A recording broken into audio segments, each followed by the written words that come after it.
এখন আমরা image gallery, image গ্যালারিটা হচ্ছে কোথায়, যে আমাদের যে ওয়েবসাইটে ইমেজ গ্যালারি আছে এখানে যে ইমেজগুলো রাখাচ্ছে এটা আমরা ইচ্ছা করলে নিজেরা ডাইনামিক্যালি চেঞ্জ করতে পারবো। আচ্ছা, যে সমস্ত রিলেটেড গুলো যাচ্ছে আমাদের ইমেজগুলো দেখা যাবে। একই রকম আমরা অ্যাড ইমেজ আপলোডে যাবো, ইমেজের একটা টাইটেল দিব, ফর এক্সাম্পল আমরা দেখতে 4 নম্বর পজিশনে দেখায়। এবং ইমেজের সাইজটা কি হবে সেটা বলে দিচ্ছে 1200 বাই 360 630 পিক্সেলের হচ্ছে সবচেয়ে বেস্ট সাইজ। আচ্ছা, তো আমি এখান থেকে একটা ছবি দিলাম,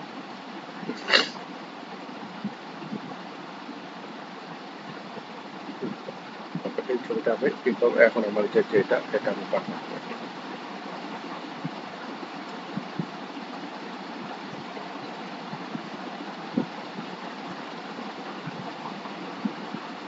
তখন আমি ইমেজটা লাগতে চাই,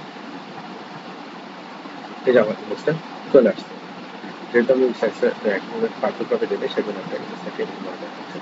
আবার চাই আমরা ইমেজটা লাগবে, এই যে আমার ইমেজটাকে দেখাচ্ছে। আমি যদি এটাকে আমি যদি এখানে আই আইকনটা ক্লিক করি আমার ওয়েবসাইটের দিক থেকে এরকম লাগবে, সেটা আমাকে ইমেজ গ্যালারিতে সরাসরি নিয়ে যাবে, ওইখানে কিন্তু দেখা যাবে।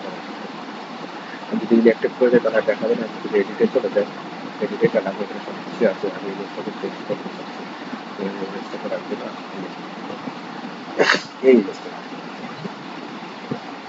তো ইমেজটাকে দেওয়ার সাথে সাথে যখন এখানে আপলোড দেখাবে, আপলোডেড হয়ে গেছে, তখন আসলে অ্যাকচুয়ালি পারফর্ম করবে।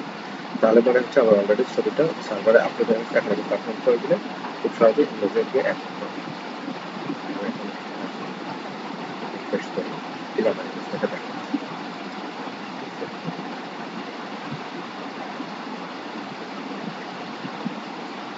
এখন আমরা ভিডিও গ্যালারিটা দেখি। ভিডিও গ্যালারিটার আর একটা জিনিস হয় সেটা হচ্ছে যে আমরা এখানে ভিডিও ইউটিউব ভিডিও অ্যাড করতে পারি। আমরা একটা ইউটিউব চ্যানেল ভিডিও অ্যাড করবো, আমরা যদি এডিট পাশে আমরা যদি এই যে ক্লিক করে ভিডিও আপলোডে ক্লিক করবো, ভিডিও আপলোডে ক্লিক করার পরে বলতেছে আমার এখানে একটা ভিডিও টাইটেল আছে, ঠিক আছে, মানে আমরা কম্পোজিশন বা কম্পোজিশন দুই নম্বর থাকবে, এখানে বলতেছে ভিডিও লিঙ্ক, ভিডিও লিঙ্ক কোটা দেবো, আমরা একটা ভিডিও আপলোড করি।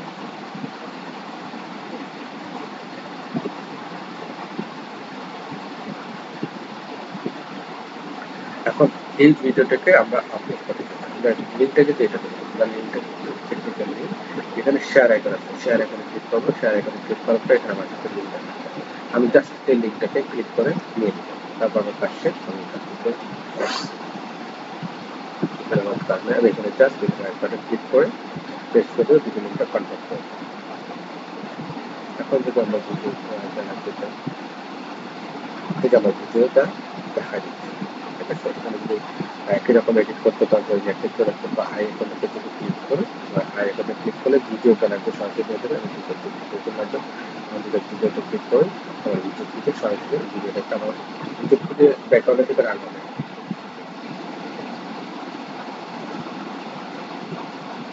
তো এটা হলো যে আমাদের ভিডিও সিস্টেমটা চলে গেল। আমরা এখন ইমেজ গ্যালারি ভিডিও করে নিজের মতো করে আপলোড করতে পারবো।